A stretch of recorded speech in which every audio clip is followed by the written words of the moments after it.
Hola a todos, muchachos, aquí vengo a dejarles el tema número 13, órganos centrales y exteriores de las relaciones internacionales. ¿Ok? El día lunes pasado yo les di este tema por la clase de Zoom, pero entendiendo que muchos de ustedes se les corta la comunicación y posteriormente necesitan toda esta información para las evaluaciones correspondientes, les vengo dejando esta evaluación bien detallada, se las voy a dejar tema por tema. Eh, Primero, como primer punto, vamos a hablar de que las relaciones pacíficas de los estados en las relaciones internacionales se fundamentan dentro de los principios de una convivencia pacífica que hace posible una comunidad internacional realmente próspera, activa y sometida al derecho. La humanidad ha tenido distintas etapas de las relaciones internacionales, sin embargo, en la actualidad no se concibe a la comunidad internacional sino como un ente jurídico que ha pretendido con todas sus fuerzas la acción, que ha preterido, perdón, con todas sus fuerzas la acción de la guerra, o sea, que ha tratado de evadir, que ha tratado de evitar la guerra como instrumento de relación en las actividades internacionales, pues la guerra, considerada legalmente como posible dentro de la estructura jurídica de la comunidad establecida por la Liga de Naciones, está considerada actualmente bajo el régimen de las Naciones Unidas como inexistente. Eso es lo que sucede en teoría, ¿ok? Esta es la evolución jurídica a que se ha encaminado la comunidad internacional en los últimos años y será el desideratum hasta que los hechos con toda crudeza no se encarguen de modificar este planteamiento que puede considerarse por muchos motivos como teórico y alejado de la realidad. Entonces, este preámbulo es más o menos para que ustedes entiendan para qué existen estos órganos centrales y exteriores de las relaciones internacionales.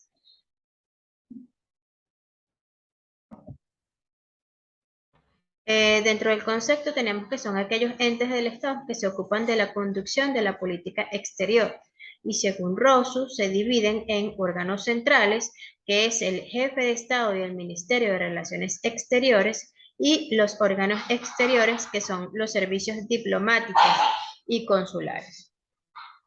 Estos órganos de las relaciones internacionales pueden considerarse agrupados en dos. Los órganos centrales, que son fundamentalmente, como ya les dije, el jefe de Estado y el ministro de Relaciones Exteriores, y los órganos exteriores que están constituidos por el servicio diplomático. ¿Ok? Este tema es muy corto. El jefe de Estado. El jefe de Estado,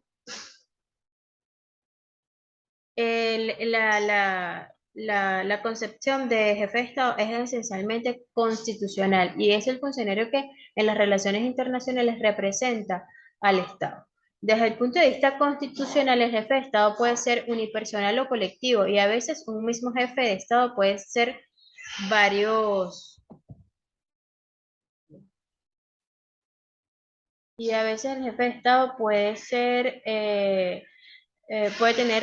puede ser varios otros, cuya consecuencia son las mismas para el derecho internacional. Al derecho internacional no le importa si tienes un jefe de Estado, un jefe de gobierno, o que seas el mismo presidente, sea jefe de Estado y jefe de gobierno, que sucede aquí en Venezuela, pues es el funcionario que tiene a su cargo en forma directa la conducción de las relaciones del Estado con otro.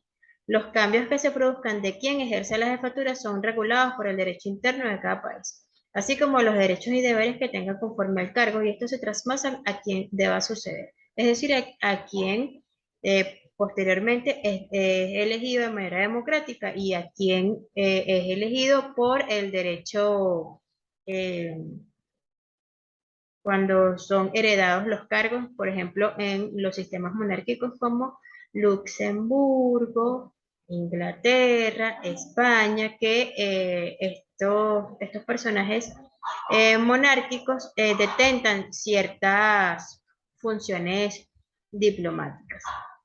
En la práctica internacional, el presidente debe ser objeto de reconocimiento y goza de ciertas inmunidades y privilegios dentro de los que se destaca. Me disculpan ese punto antes de la Y, no iba allí. El, un tema muy importante aquí, que el presidente debe ser objeto del reconocimiento internacional. ¿Por qué?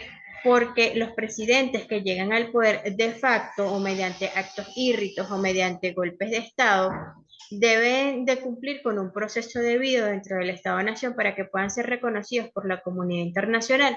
Y vale destacar que una vez ese presidente ha sido elegido, ha sido colocado allí de la manera que sea, mediante un acto írrito, mediante un acto democrático, la comunidad internacional debe ejercer un reconocimiento. No sé si ustedes han visto en las noticias cuando ganó el presidente, por ejemplo, ahorita acaba de ganar el presidente de Brasil, Lula da Silva. Entonces, ¿qué sucede? El presidente de los Estados Unidos se pronuncia, todos los jefes de Estado y de gobierno de los otros Estados-nación del mundo se van pronunciando. Y no crean ustedes que ese pronunciamiento es un pronunciamiento simplemente para la farándula. No, este reconocimiento es un requisito sine qua non en la comunidad internacional, porque dependiendo de este reconocimiento y de algo que se llama cartas credenciales, reconocimiento y una serie de pasos que están establecidos en la Convención de Viena para las relaciones diplomáticas, este jefe de Estado goza de ciertas inmunidades y privilegios, dentro de los que se destacan: número uno, la inviolabilidad de personas, protección especial garantizada cuando se comete un delito contra el presidente, se considera un elemento agravante en la legislación internacional, porque ellos gozan de esta prerrogativa que es la inviolabilidad de la persona. O el otro es la inmunidad de jurisdicción que impide ser juzgado fuera de su territorio. Y abarcan actos realizados en su calidad de persona privada. No es jefe de Estado. Aquí tenemos heredero, o sea, no solamente abarcan el presidente como persona privada, sino que el heredero, legatario o autor del daño, y aquellos realizados como representante del Estado en el ejercicio de sus funciones públicas.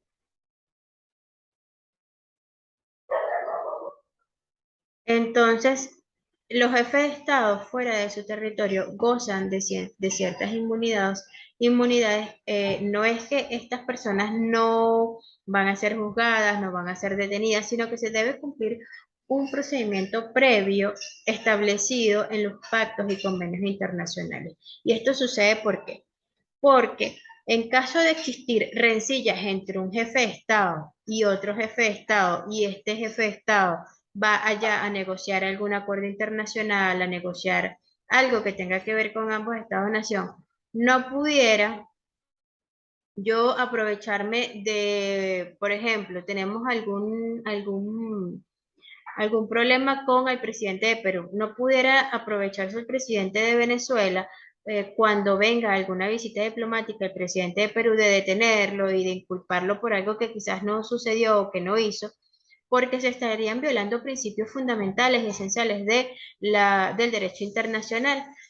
¿Por qué? Porque todos estos procesos previos para el juzgamiento de una persona de esta envergadura simplemente se deben cumplir porque el objetivo fundamental del derecho internacional es evitar la guerra en todas sus formas y de todas las maneras posibles. Y es por ello que existen estas prerrogativas: la inviolabilidad de la persona y la inmunidad de la jurisdicción. ¿Ok? Aquí dice Daniel Guerra Íñiguez que el Estado conserva, igualmente el jefe de Estado puede ser ductor de las relaciones internacionales, lo cual se da preferentemente en los regímenes presidencialistas, o bien tienen una figuración nominal, y en su defecto tales responsabilidades las ejerce un funcionario denominado primer ministro, como en el caso de Alemania, tal como se observa en los regímenes parlamentarios. La notificación se efectúa cuando se asume el poder un nuevo jefe de Estado. Este representa al Estado y en razón de esta representación se acostumbra a hacer circular esas notificaciones. Por cortesía internacional, muchos estados envían misiones diplomáticas a los actos de cambio de gobierno o a la toma de posición del nuevo jefe de Estado. Esto no debe confundirse con el reconocimiento. el cual opera solo cuando se ha roto el hilo constitucional por el advenimiento de un gobierno de facto. Con respecto al tratamiento, la costumbre no ha sido uniforme. Antes bien, la disparidad de tratamiento dio lugar a querellas diplomáticas. Ok, era lo que les estaba diciendo sobre el reconocimiento de los jefes de Estado, ¿no? Cuando se tomaba posesión de un gobierno, se mandan misiones diplomáticas para la toma de posesión, pero el reconocimiento internacional, dice Daniel Íñiguez, surge solamente cuando el presidente ha llegado al poder mediante un acto írrito. El acto írrito es lo que nosotros llamamos comúnmente o vulgarmente un golpe de Estado, que también es una manera de llegar al poder, ya la historia lo ha dicho, así el derecho diga que eso no se debe hacer. Consideraciones importantes.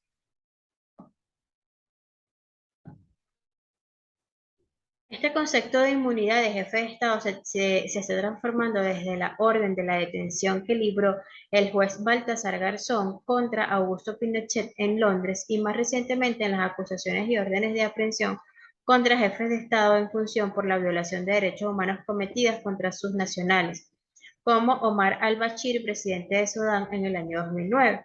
Estos dos hechos, a pesar de que la doctrina dice algo, yo le coloco esto como consideraciones importantes porque son hechos que están en nuestra historia contemporánea. Augusto Pinochet le libraron una orden de detención y Omar al-Bashir cuando era presidente de Sudán, que es un país africano en donde la violación de los derechos humanos es algo horrible. En Venezuela, y siguiendo aquí al profesor Juan Carlos Sáenz en su obra, veremos cómo se produjo un cambio en cuanto a los órganos centrales y especialmente en cuanto al jefe del Estado, al crearse la figura de vicepresidente y asignarle mediante el artículo 236, numeral 4 de la Constitución, funciones conjuntas y concurrentes en materia de política exterior. Y entre otras está deberá ratificar los tratados, convenios o acuerdos que celebre el presidente de la República. Igualmente, en el artículo 236, número 15, el presidente se reservó la potestad exclusiva de la designación de los embajadores y jefes de misión.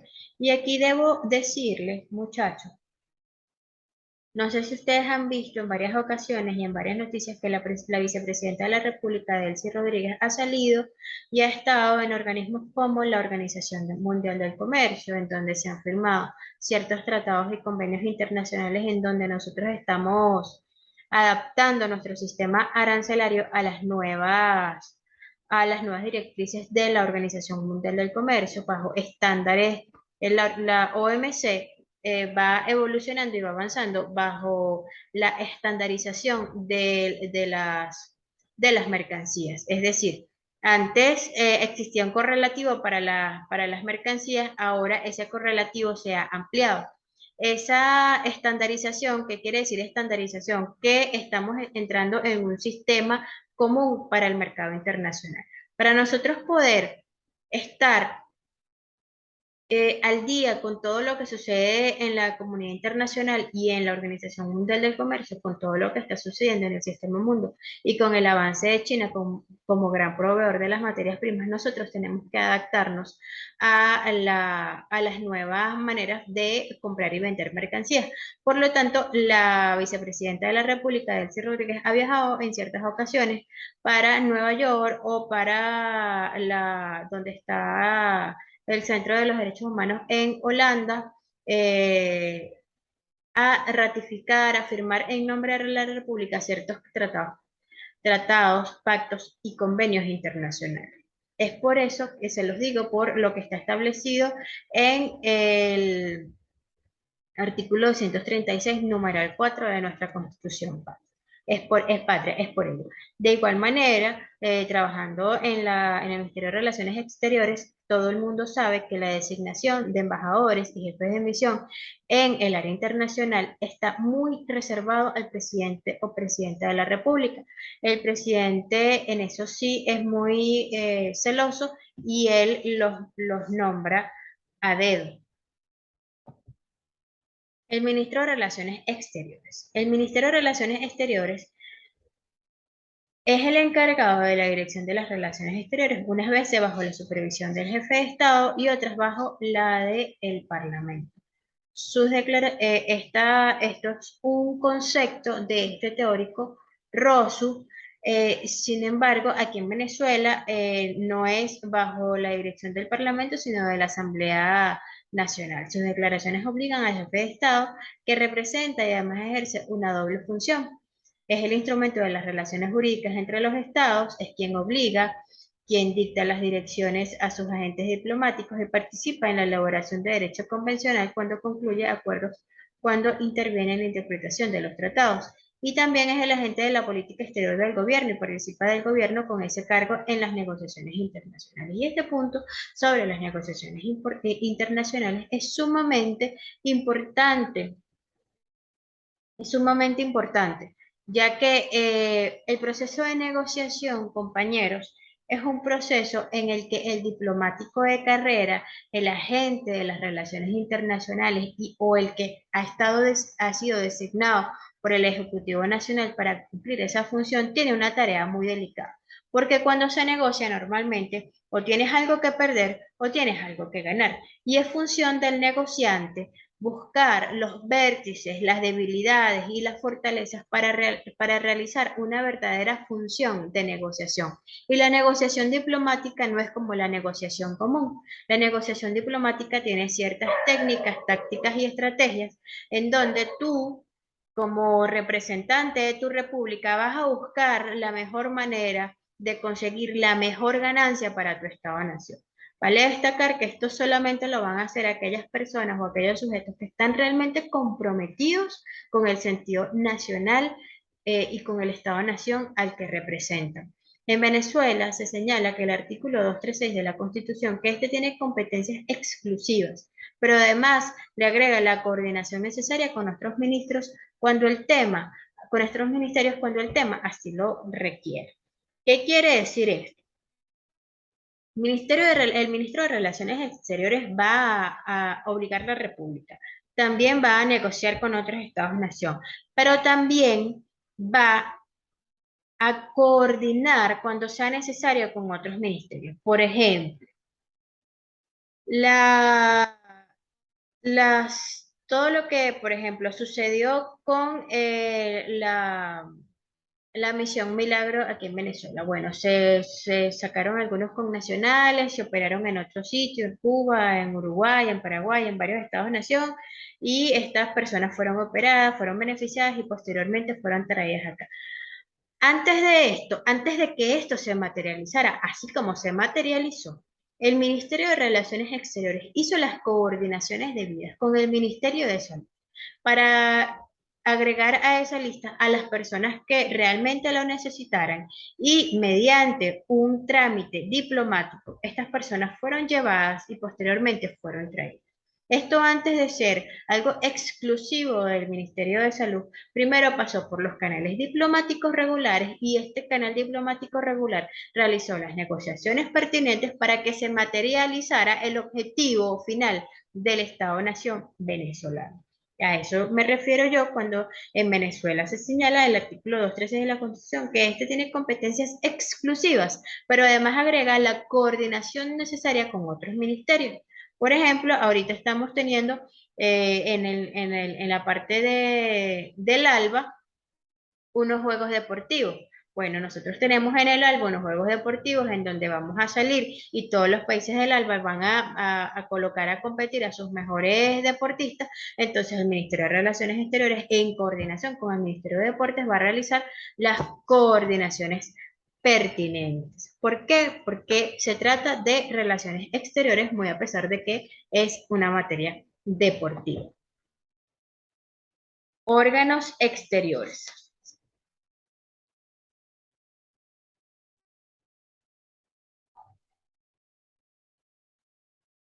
Ok, los agentes diplomáticos son enviados oficialmente por un Estado para que le represente ante otro en cual tenga relaciones. Se conoce como el derecho de delegación, activo, derecho de enviar agentes.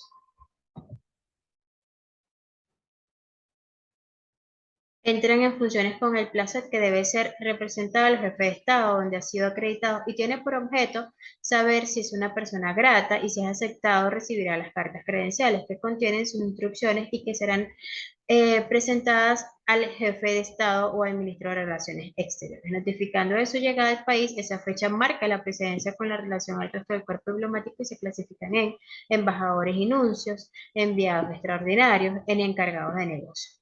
Los embajadores y nuncios es el primer representante del Estado, siendo que en la práctica el decano del cuerpo diplomático es el nuncio o enviado del Papa.